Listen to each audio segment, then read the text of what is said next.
Hello. Hi. Hi. Hi. Can you hear me? Yeah, sure. Is my sound okay? It is. That's good because I don't know what I'm doing, but You do know what you're doing. You just don't know you know what you're doing. yeah, I sort of semi know what I'm doing. You have But I good, have you like a have good, little microphone that I attached. it's great. You sound good and it's a good, the lighting is good. The lighting You're is that I centered. know. I know lighting. We have good, that you should, right? You have good eye line here. So everything looks good. All right. I moved Vote. shall we, I did. I voted a week, like Saturday of Yeah, I voted last week. was it last Saturday? What's today? Tuesday? I think it was a week ago Saturday. Wow. Yeah. Yeah. It was the first day up here in the Hudson Valley where I was able to vote, and I just Yeah, I didn't go first. went and did. Well, I'm not. It's not a contest. I'm not trying to show off. It was more of a like, just I don't know. I was just very very motivated, and I was too, but it I was didn't. really crowded that first day in the city. So Yeah, yeah. Here it was not the case. I think I was. I think I was. No. Just, I think I was being a little bit lazy. Okay, now we know. All right. The truth is, I was on the fence. I wasn't sure how I was going to vote. Oh yeah, you were early. Yeah, you weren't sure, right? It involves. I'm kind of joking, like at first it was just crowded, then it became, I was lazy, and then it was really bad. Actually, I wasn't sure who I was going to vote for. Anyway, good to see you. Same, same. It's been a while. I know. Yeah. Well, yeah, I've been out of the city by and large for since the summer. Yeah. Well, there's been no social interaction around here, even if you are in the city. True. That's true. How's it going for you? It's going good. It's going good. I maintained productivity during the pandemic while I was Yeah. locked in. I got this book done while Right. I was locked in. And then did you see that little film those guys did of me that was at the New York Film Festival? No, wait a minute. It Why was a did I see short. that? It was one of the shorts. Louis and Oh, Noah Kloster. They kind who? of Louis and Noah Kloster. They're like in their 20s. Okay. They're a couple of like really cool kids that I'd been working on a film with. They wanted to do a short documentary that's animated about me, Oh, which is okay. really great because then you don't have to be you. You just have to talk, and then they animate you. You know, Sure. so it was Yeah. Well, yeah. it was like called Shots in the Dark, and they took Okay. me. A play on the title "Shot in the Dark." Yeah. Well, I actually made the title up. They made the film, and then It's good. It's good. they finished the film, and they went like, we don't know how to make titles. And I said, well, I got a shitload. I got a lot of titles that I have left over from my book that I made up to use in my book, but let me look through them. Oh, right. And then Yeah. I said, Photo. yeah. So I said, yeah, Shot in the Dark, which was a play on Right. Shots in the Dark, which is a play on Shot in the Dark, which I remember when I was a kid. Wasn't that the first Pink Panther movie?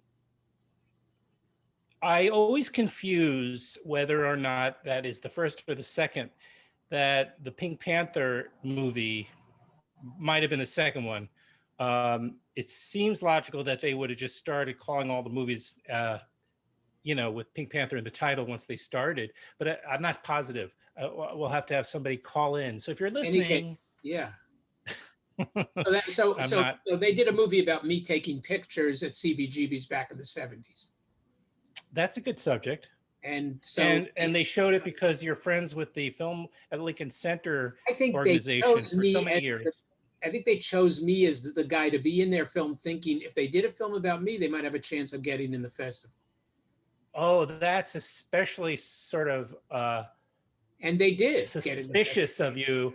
I mean, you went an extra. But I don't think they got in because of me. They got in because they made a really good film. Like I got lucky. I worked with these guys, and then.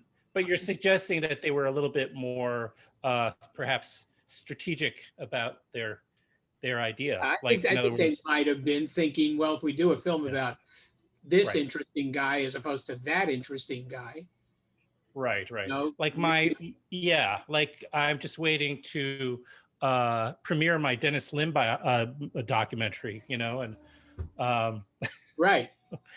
and that followed quickly by my Eugene Hernandez biopic. Exactly. Exactly. Why not? You know, like, but they were really cool guys. And so we started it long before the pandemic, but then the pandemic hit and they said, we have to do another interview. I said, you can't come over, guys. Like, I'm the age, you're too young. I don't want to get sick. Then I got sick and I said, now you can't come over You because I did? got sick. Yeah, I had it back in March, but I had a mild case.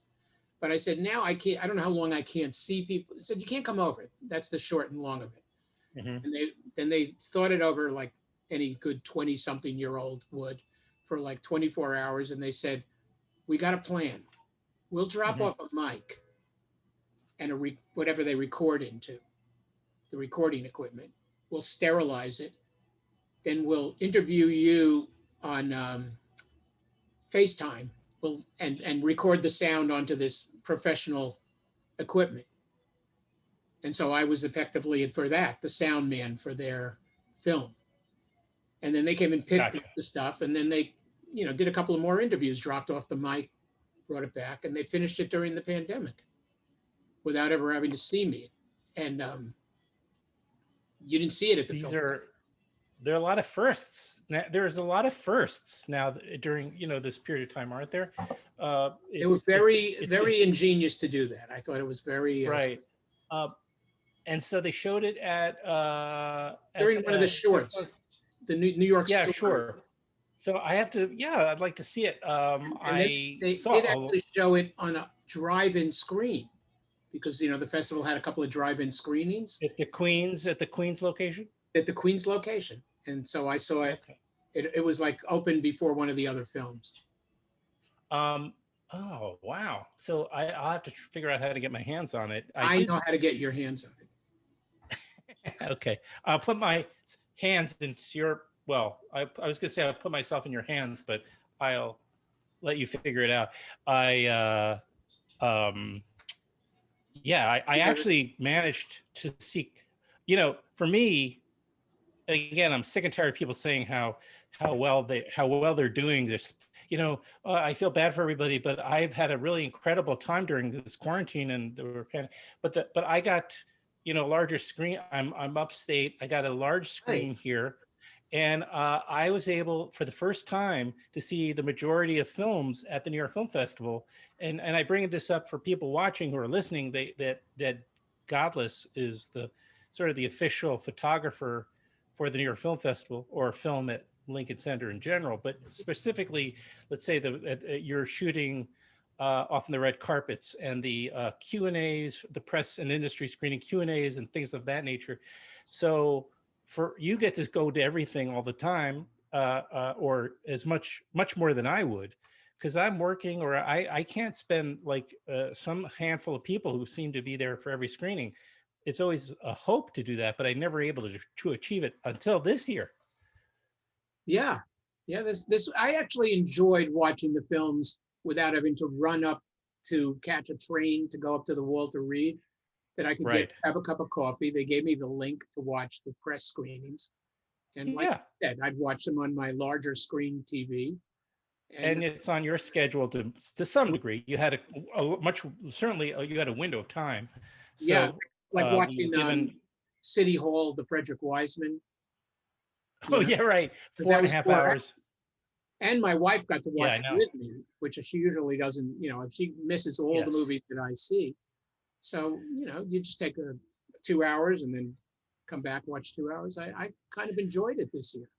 Yeah, I actually ended up watching it straight through because of that. Well, I would have if I was in a theater. Of course, I would have because you're sort of stuck, But even here, I for that day, I had been in the mind of that I was going to be.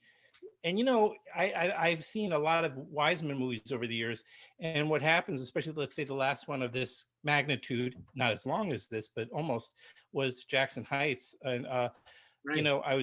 you get into his rhythm if you just if you let it, you'll get into his rhythm, and then you become sort of mesmerized, and then the time starts going by like this. And Yeah. then, of course, you still have another 4 hours to go. But It was amazing how well and smoothly that film went through, though.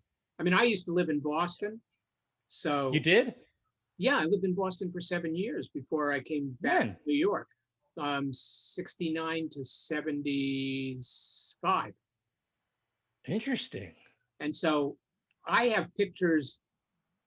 I started doing my street photography up in Boston because that's where I went to photo school. I didn't And know. so This is new I have information pictures for of me. that building where the city hall is in that movie.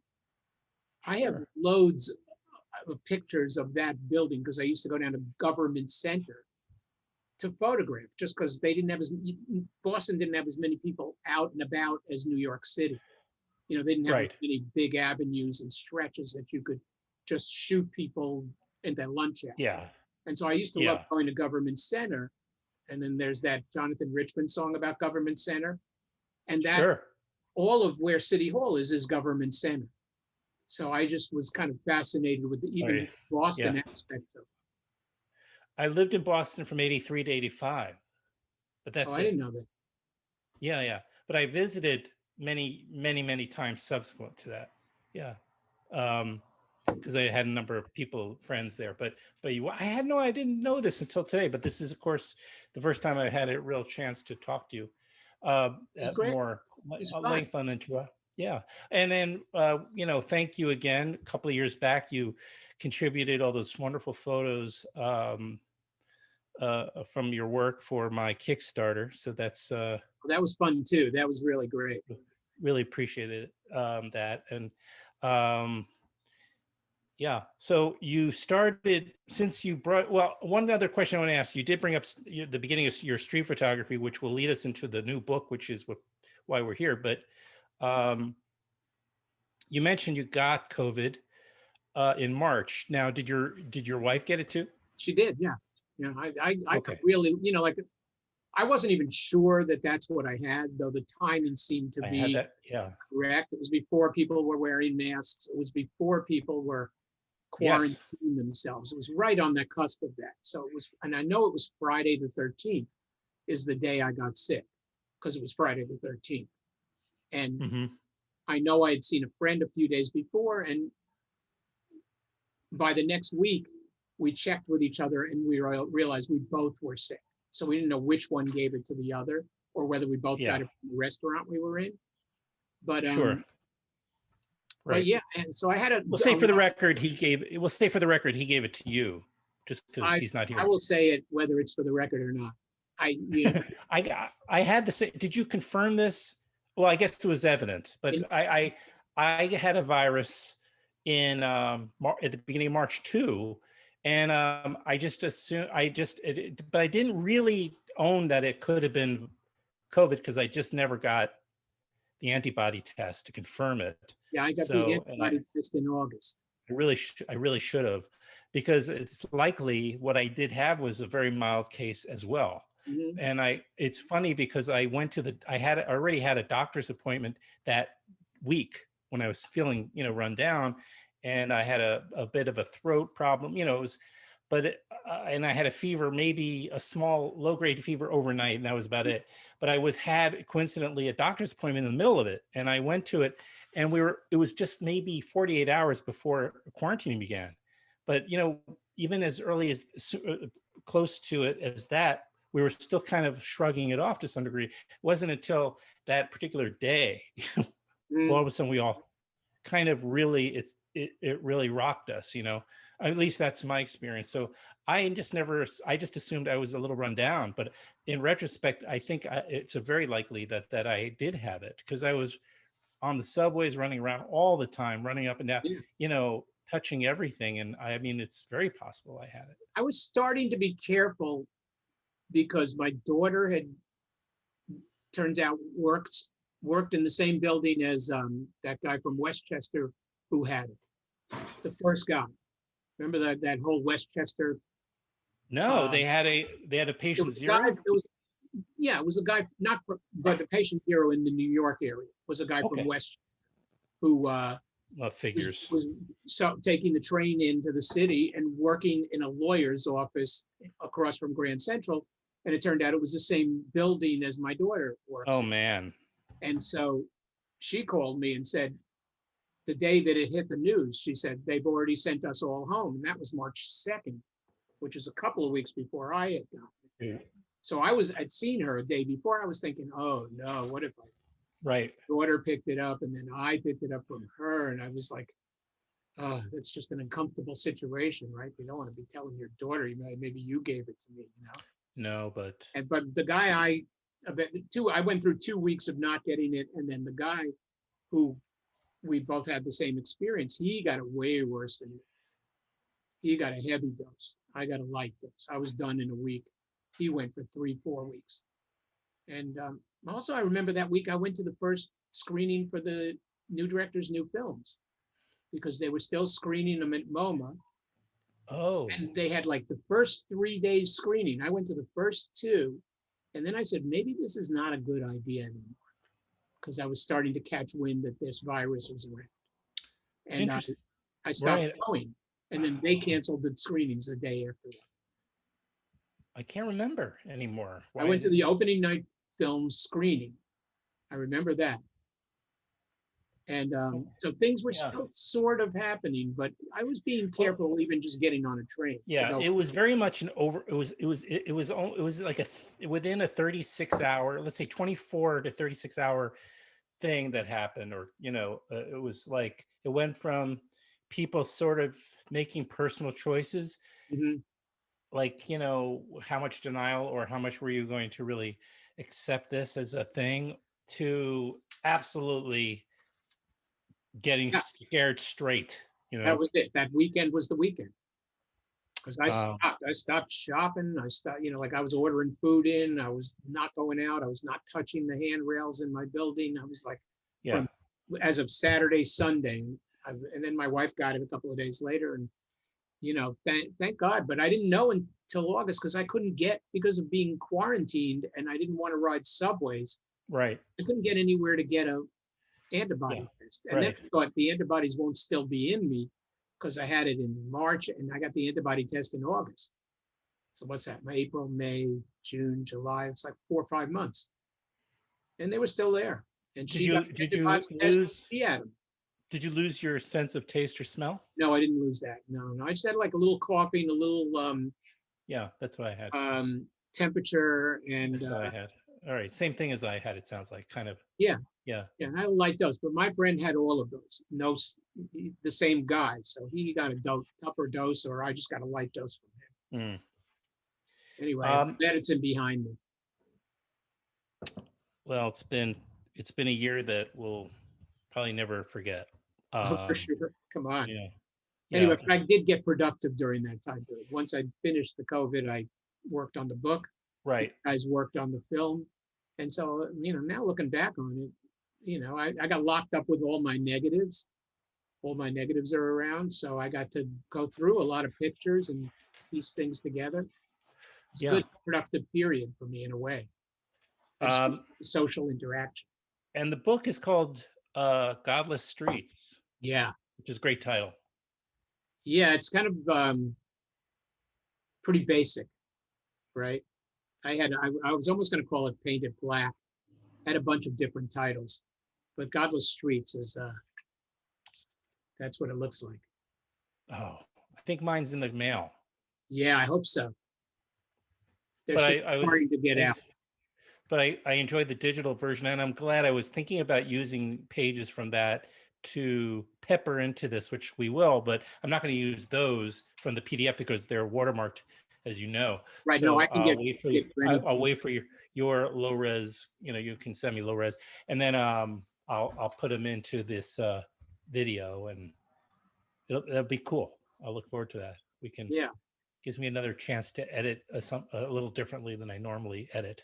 It's different to look at on the PDF than in the actual book, just because of we did a lot of page spreads that are across pages. Yeah, show something. Which was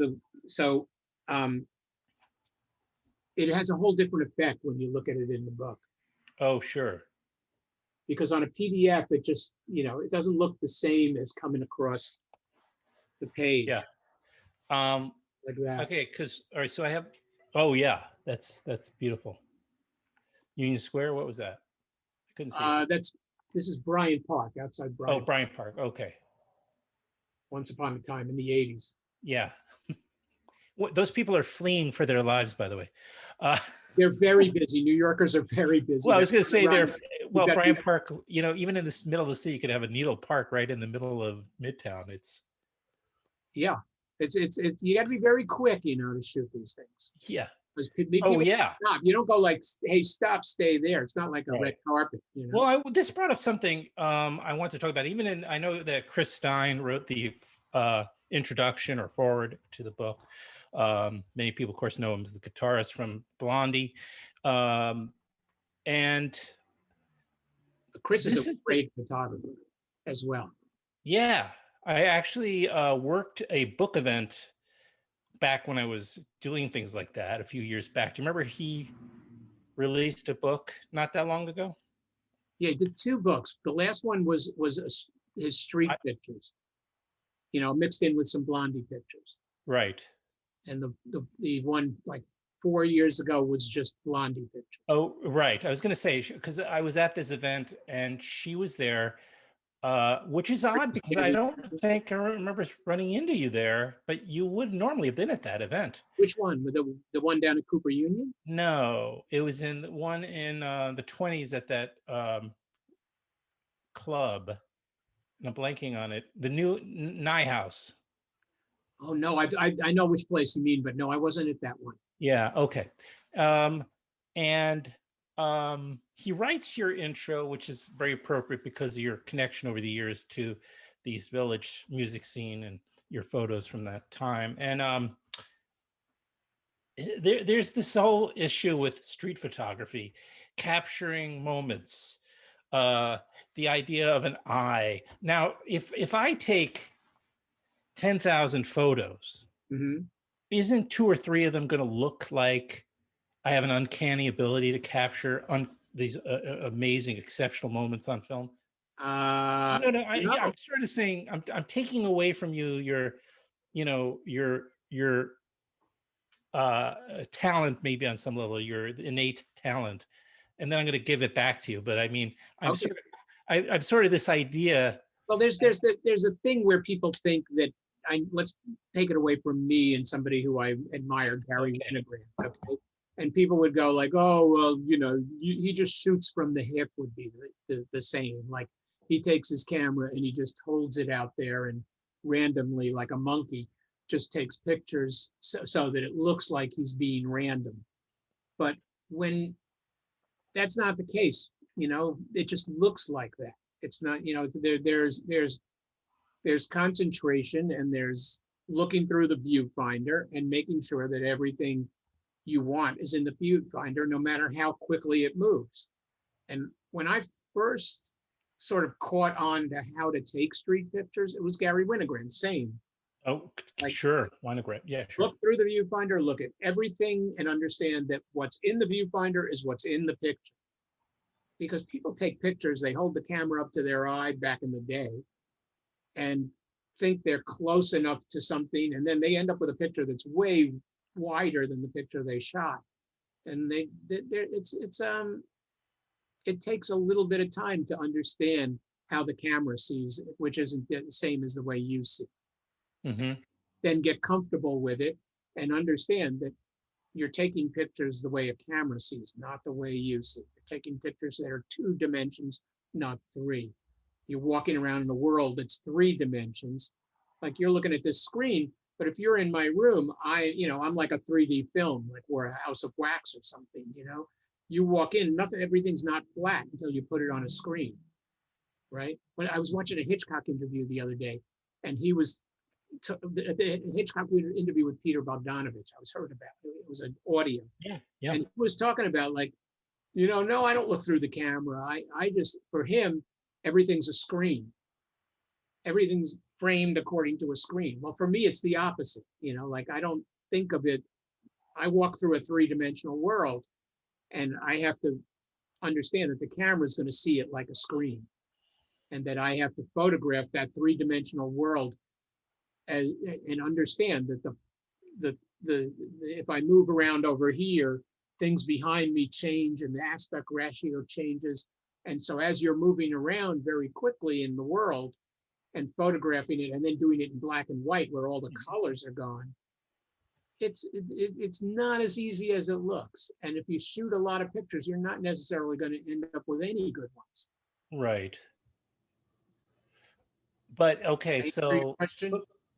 yeah, we're getting there. I mean, it's a number of things. I mean, the idea about capture, like, when there are these juxtapositions, okay, which, is a favorite word for people to, Mhm. where you have, let's say, some nuns walking. I'm just, of course, this isn't Yeah. your photo. I'm describing something I'm making up here, where you have nuns walking by a peep show, theater, and you couldn't have known they were going to come by, and you just happened to grab that photo. I mean, that's kind of what I'm getting at too. Like how you can't set these up. So how much of this is uh, being in enough scenarios? You know what I mean? And how much of it is Documentary photography, a a documentary, sixth sense? like a documentarian, like we're talking about Frederick Wiseman. Yeah, You don't know. You just have your past experience, and you know certain things that you want to be alert to. Things that you have accumulated experience after a while, and you go like, you have to trust first my gut. Like I go like, you don't think about it. You just go like, I think this is a picture. I'm going to take it. And then you go, what did I just take a picture of? Because you don't have, back in the analog days, you didn't have the camera to go like, I just took a picture of a nun in front of a peep show, yeah, but you're walking, and it's not necessary. You might be walking past the peep show and think, I should have my camera ready because there might be a picture here. And frankly, your whole maybe an hour of walking is like, have your camera ready because I'm passing a peep show. Have a camera ready because I'm passing an interesting ad over here. Have your camera ready because I think there's a guy coming down the street way away from here. Maybe he'll be interesting when he gets here. And you're touching the dials and fixing everything up as you're walking. It's a process, much probably like a Frederick Wiseman documentary, where you're staying attuned to the situation that you're walking within, and trusting your gut that take the picture and then worry about whether you got it later, and worry about, don't sit and go like, there's a nun, there's a peep show, how should I set this up? Don't think any of those thoughts. right. Just put the camera up and take it. And if it's not the nun in the peep show, but it's a different guy that comes walking by the peep show, if that one seems like the right one and the one you wanted to happen didn't happen, take that one. If you go with your gut. And I seem to have an affinity in doing street pictures. Either I have an affinity for running into odd situations, or odd situations find me. Right. Ready for them. Yeah. I've learned that over the time. It's not, there's no other thing. It's not like I can strategically plan it out or storyboard it.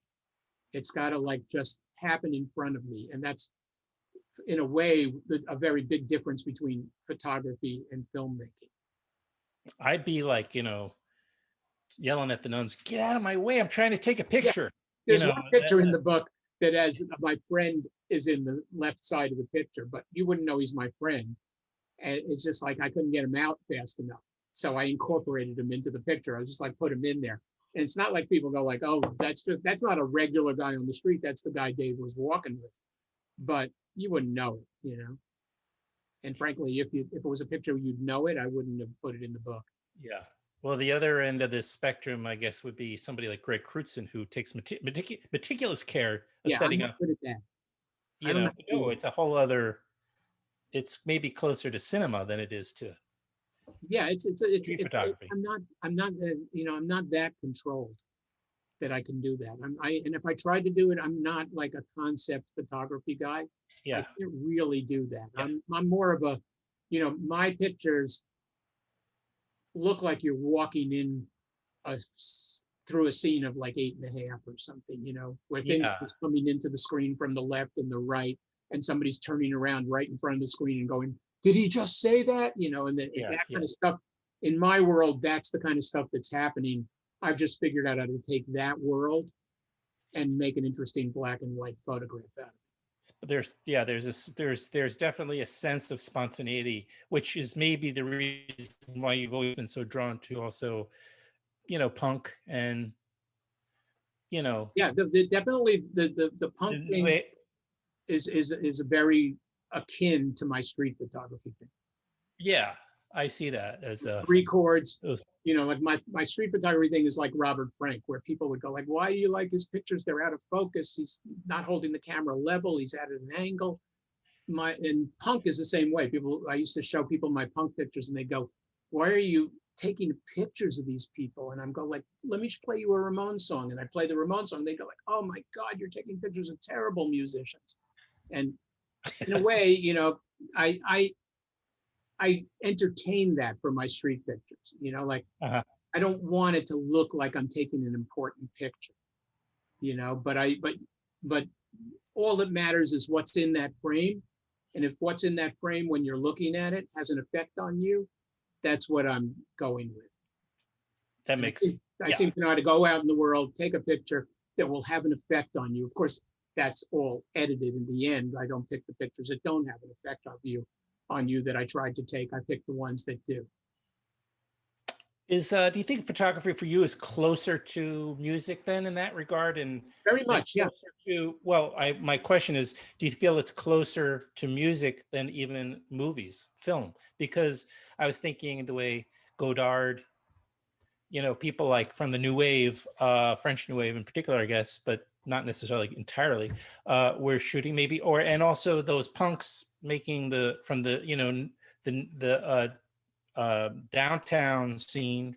Yeah, Jarmusch and Amos Poe, people like that. Right, Amos and Seidelman and all those guys that were making these films back then. I mean, but is it sort of all kind of come from the same?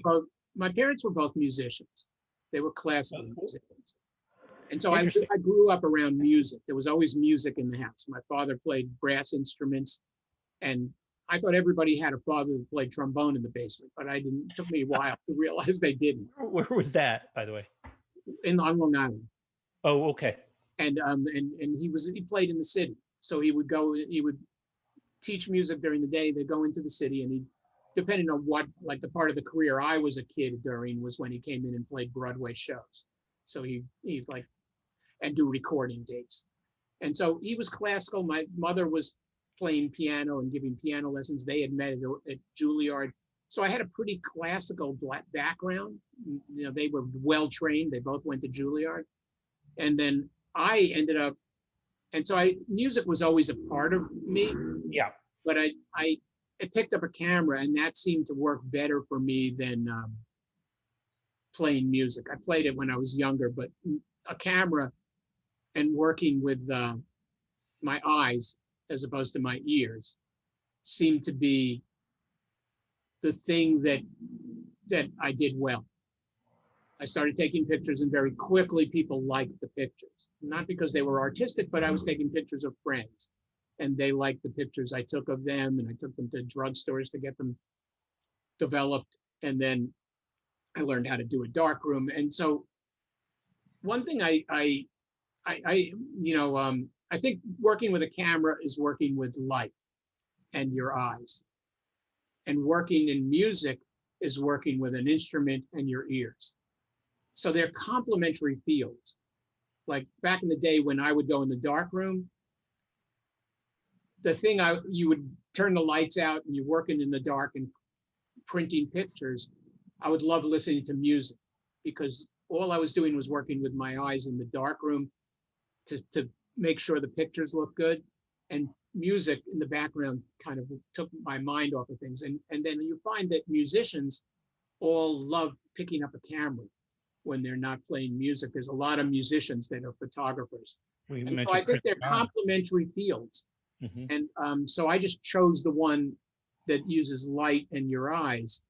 And And then I ended up in this punk rock place, that CBGB's, where people were just, I got along with musicians. They didn't have to be classical musicians. My parents had musicians coming over the house, and musicians are a particular type. Whether you're classical musicians or punk rock musicians, musicians love music and they're a little nutty and they like hanging out with each other. And so I felt very comfortable among CBGBs, among punk musicians, because they were just musicians to me. And so, but then, like I said, when people looked at the pictures, they were like, why are you wasting all this talent that you have in your street photography to take pictures of musicians that are terrible? And I go, like, they're not terrible. I hear something different than you hear, and I grew up with classical music, so don't tell me my ears aren't good. I trust my ears. And if I think Patti Smith is great and the Ramones are great and Talking Heads are great, I'm going to take my time taking pictures of them, and I'm going to spend my time listening to them at night while I can see them in a small club up close. And I don't care whether you don't understand that, and that was the case. You just trust yourself, and you find out, a few years later, the same people come up to you and they go like, that was such a great idea that you did that. I told you to go down to CBGB's and photograph. And I'm like, I don't remember it that way. I remember you telling me this is terrible and you're going over there. And, but you don't hold that against people. You just takes people time to, Sure. There was a lot happening in those days. There was those 70s in New York.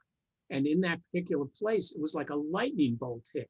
And there was so much new, from the way people dressed to wore their hair to the way the attitude, that it took a while to propel from the 70s into the 80s. And some people were a little slower than others getting there, but it was a so yes, I do think there's a relationship. Even when I went to CBGB's to photograph, I wanted my pictures to look like the Ramones sounded.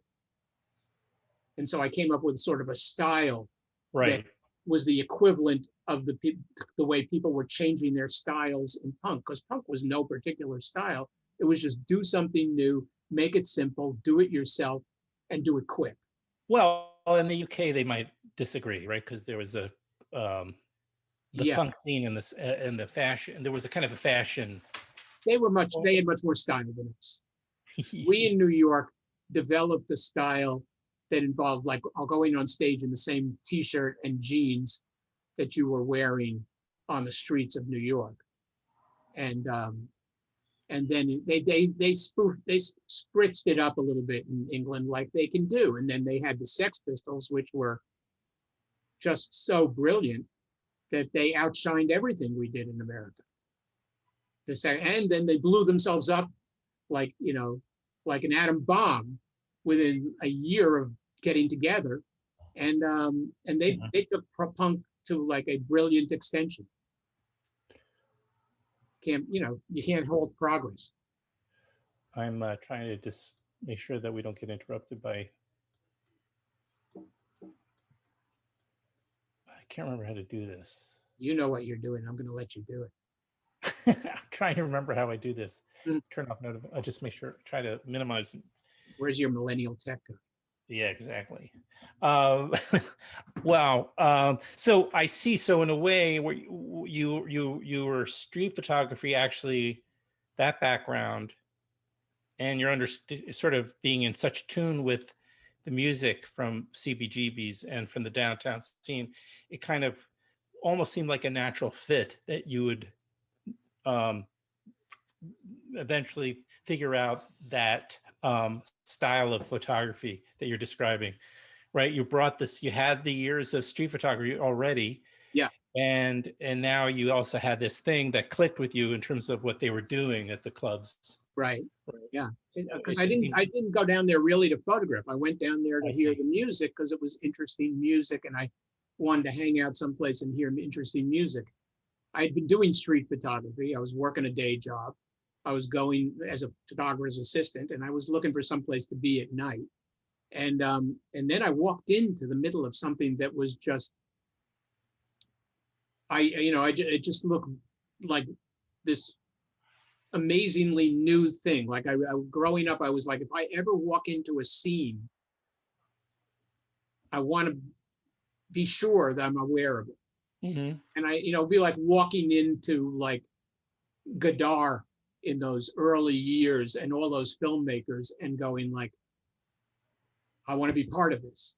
And I walked into the scene that was going on. It had been going on for a year or so before I got there. But I walked in they were already sort of somewhat developed. Blondie was somewhat developed. The Ramones, television, Talking Heads, the Ramones. And I just was enjoying hearing the music. And then about a week or so later, I guess, I was sitting at the bar and I was like,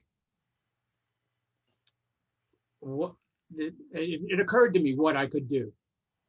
That I'd been looking at these pictures of Bresai, who was a night photographer from Paris in the 1930s. And I went, maybe I can take pictures like Bresai took in the 30s, in the 70s. But how do you do that? And that sort of, I had this spark.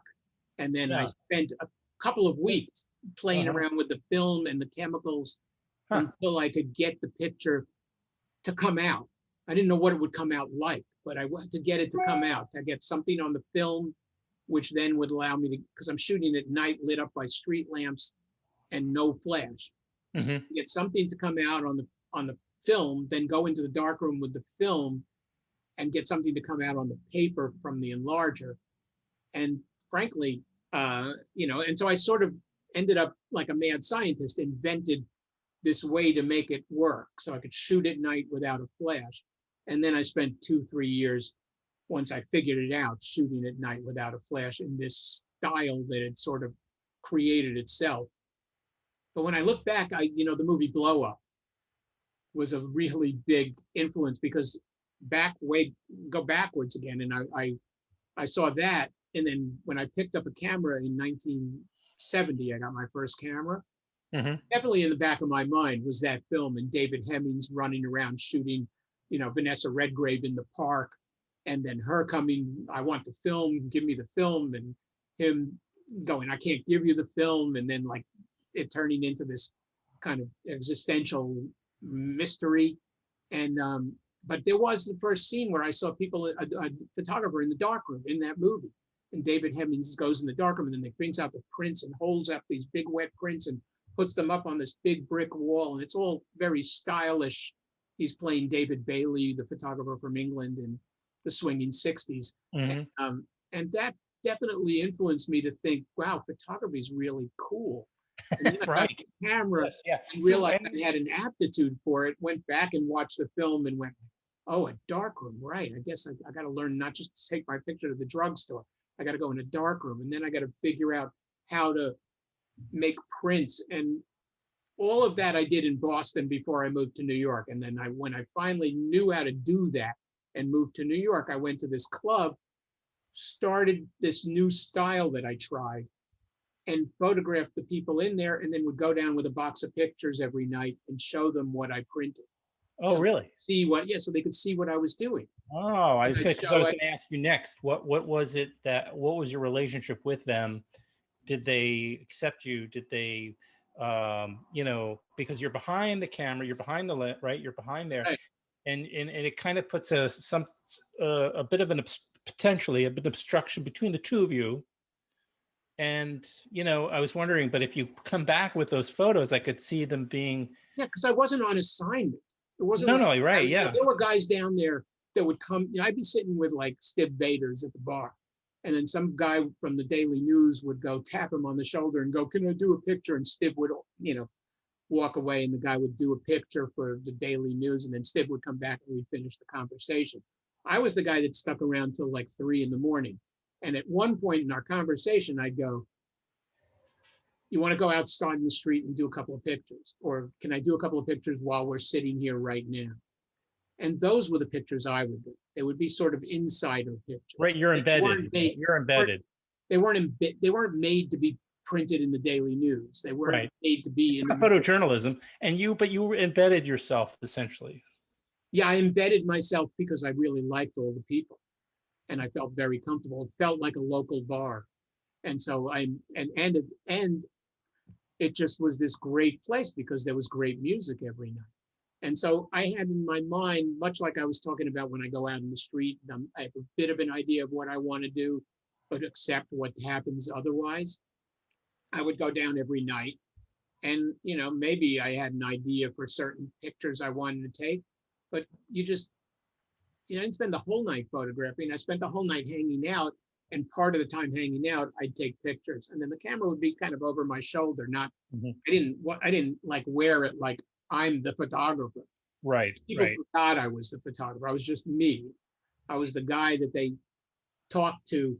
Yes, some of them I'm sure because they wanted to get their picture taken, but it didn't happen that way quite often. But nobody had nobody had their phones to take pictures. The guy Sure. who carried the camera is the guy who took the pictures. I Right. was the guy who carried the camera. Well, I mean, the book that we were kind of discussing about your street photography is called Godlis Streets. Yeah, and You have other books, which the one before was History is Made at Night, yeah, which comes from it's my book of punk photos of CBGBs between 76 and 79. And that title comes from some old Charles Boyer movie or something, but I thought it actually fit my pictures. History is Made at Night. it's a great title. Shooting at night, that was my whole thing. Yeah. In fact, Jim Jarmusch did the intro for that one. And when Jim called me up to tell me the intro was finished, and then he said, "I heard you might be changing your title of your book." And at that point, I almost changed it.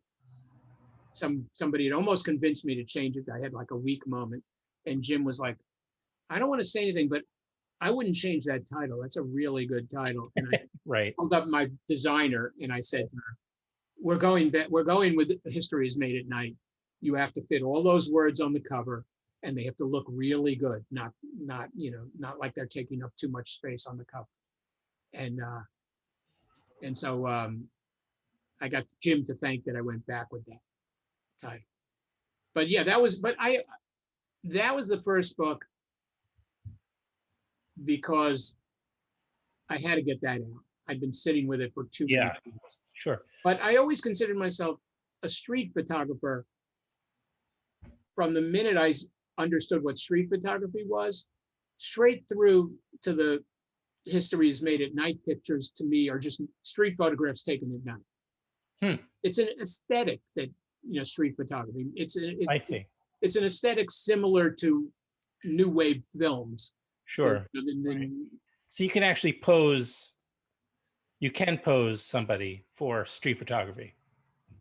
I didn't pose any of the pictures really at CBGBs. Even when you were asked somebody if you could take a picture of them, aren't they posing? No, I don't think they are. They're just, Okay. I'm like taking them into a location and then we're shooting. Okay. It's not a pose. It's kind of, it's more of a pose than what I do out on the street during the day. Yeah. But it's as much the aesthetic to me is, let's go to this really difficult situation. We're going to stand in the middle of the Bowery at night and cars are riding by and we don't have a publicist. We don't have a stylist. We don't have anything. Right. It's 3 a.m. We're going to go back to the bar as soon as we're done. Let's just see what it feels like to be out in the middle of the Bowery, shooting a couple of pictures, and then we'll be done. It's not like, to me, that's not posing. That's kind of an adventure, I guess. It's it's not like your typical. It's definitely not my red carpet shots. Right. For the film festival. That's your sideline, yeah. But even those, I try to move them into something that's a little bit unexpected, because I work better in that kind of situation. It's been a very informative conversation, actually. I've learned quite a bit. Or it's opened me up anyway about the way I think. I find it very interesting, as interesting to me as film. I love film, I love music. And photography is another one of my loves. And obviously, it's the one that I spend most of my time doing. But it's not the only thing in the world. But I like speaking about it. So, yeah, so you want to get the book. So the book is Godlis Streets. Who published it? Actually, this is interesting. The publisher is Real Art Press, but not real. It's real as in movie real, REEL, because they do a lot of film books. They just did one about Once Upon a Time in the West. They did one about, French New Wave. Mm-hmm. They also do photography books. They're very eclectic. Mm-hmm. And so this is kind of one of their interests. They saw me posting my street pictures on Instagram about a year ago. And I was posting them just out of boredom. I was pulling negatives out and reorganizing my negatives and posting 2 pictures a day for several weeks. And then I got an email from this publisher saying who had been watching me do that. Oh, neat. Unknown to me. And they said, we'd be really upset if you don't do your street book with us. and they came to the US back in pre-COVID times, and I met with the publisher, and they were really into doing my street book. And I was like, okay, let's do it. And so that's how that happened. But I think the head of the company he collects, he's a big collector of film posters. He's very, movie posters and stuff. He's a very film-ic guy. Right. Who also likes photography, who also likes punk rock, who also likes crazy people doing crazy things, with which where's that company based? They're in the UK. Okay. Yeah, they are. Okay. In the UK. And so this one is it's just a lot of street pictures, an intro by Luc Sante did the intro, and Chris did the afterword. And okay. A nice bookend, because bookended. They're bookended. Luc is a great writer about photography, and he just has a new book out called Maybe the People Would Be the Times, and he did Low Life. That's the book that you probably know him for. And Chris is perfect because of my punk rock days. And I think Luc actually went to school. He's an old friend of Jim Jarmusch, who did the intro for my first book. So it all kind of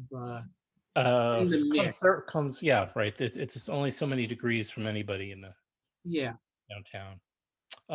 And people can get it through. They can get it. The best way to buy it right now is through Rizzoli. Rizzoli has signed copies up until we're going to be doing an online event, virtual event with Luc and Chris through Rizzoli on November 19th. Oh, and very good. Well, this is good. You're watching this after November 19th. Are tickets available now? It's available now for pre-order. I know the book is. Are the tickets for the virtual event? You don't need a ticket. You can watch it for free. Oh. I have told them no tickets. You let them come in. You're a man of the people. I'm a man of the people who likes to sell books. I want to get the book, but give me time at the virtual event. And by the time you're done with the virtual event, you'll want a book. If you don't get one before, you can get one after. Or you can choose not to get one. Well, maybe Rizzoli needed the money. Maybe Rizzoli needed the money from the tickets, though. Because, bookstores are hurting, right? So they're doing very well. I was just up there today, and they're selling books. They sold out the first batch they bought. That's great. They're buying a second batch. They're very happy with the way it's going, and they're fine. I'll sell them more books than they thought by the time the virtual event goes on. Mm-hmm. And why not have people enjoy it? I mean, just. You go see the event, enjoy it, find out about the pictures. Maybe a week later you want to buy the book. It's holiday season. You might want 2 copies, one for you, one for your friend. One for your bestie or your exactly. So or the person you gave coronavirus to and feel guilty for, and then you just have a way to relieve yourself of that. I'm looking to. I think it's a nice. Yeah. It's a good thing to get we're going through a very rough time period. Yeah. This will take your mind off of it. Believe me, you will spend a half hour looking at the book, 15 minutes looking at the book. It's hours, but over years, it'll give hours of pleasure because, when you have a photo book and you come to it a year or two later. After you bought it, you put it away, and then you come across it in your bookshelf and you take it out again, you rediscover it anew. That's my experience. I'm looking at the photos as though for the first time. I see them in a different way. Yeah, yeah. I mean, it's not just, I mean, it's like listening to music. Sometimes you give some time to, you come back to it, and you all of a sudden listening it to it. I will say that it's just the right size. It's not too big. It's not too small. It fits. Look how well it fits in my hand. You see, I can just go like this. It's not like it's not like it's too one big. of those unwieldy, large coffee table books that you. I demanded that it be just this size. Right. I said, it can't be too big. It can't be too small. It's got to be comfortable to look at. People have to enjoy it. And like I say, it's coming soon to a coffee table near you. It's a good, I like that. That's a good catch, or. Print up the poster right now. We pasted to a lamppost. Thank you, Godlis. What? Thank you. Thank you, Adam. This has been a pleasure, because I see you off camera and enjoy our times together. Me too. And, I've really enjoyed doing this. Me too. Now I should have recorded it, right? Yeah, time. Why didn't I hit record? Yeah. I'm going to. We'll remind people. I'll put it at the end. I put title cards before and after the video.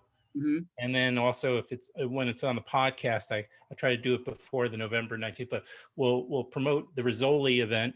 You can both purchase. Just to remind people, you can purchase the book through, if you Google Rizzoli Bookstore, and you can also find tickets for this virtual event, which again is on November 19th. You said. Yeah, you don't need tickets. I don't know exactly how they do it. November 19th. There might be a link, or there might be. What I find they do is like they still have an event link, and it may not cost anything, but you got to go through registering. Right, you got to go through registering. So and then you'll get a link probably in your email, and you ask questions of us. And you don't have to be seen. You'll be able to ask questions, but you don't have to be seen. Right. Or take questions. Keep it to the subject of probably photography is my guess, but well, we can reject or accept. Right. On what this moderator. We have a moderator. Oh, okay. There's a moderator, Dave. Well, I'm gonna put it in my calendar. I'll be there. In the spectator room. Good.